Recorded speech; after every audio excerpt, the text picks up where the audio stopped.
آپ حدیث سنیں ذرا، اللہ کے رسول عورتوں کے مجمع سے گزرے، صحیح بخاری جلد اول کتاب الایمان کی روایت ہے۔ حضور پاک علیہ السلام نے فرمایا یا معاشر النساء تصدقنا، اے عورتوں کی جماعت صدقہ کرنا سیکھو، بہت زیادہ صدقہ کیا کرو کہ میں نے جہنم میں زیادہ تعداد تمہاری دیکھی ہے۔ عورتیں رونے لگیں کہ یا رسول اللہ ہم عورتوں نے آخر ایسا کون سا گناہ کیا ہے کہ جہنم میں زیادہ تعداد ہماری ہے؟ تو فرمایا اور وجہوں کے ساتھ جو دو وجہ حضور نے فرمائی، فرمایا بنیادی دو وجہ یہ ہیں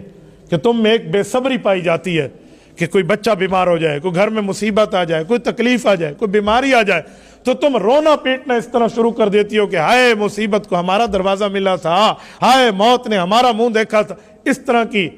تقدیر کے خلاف جملے کہتی ہو تو یہ اللہ کو ناپسند ہے، یہ نہ کہا کرو، صبر کیا کرو۔ نمبر 2،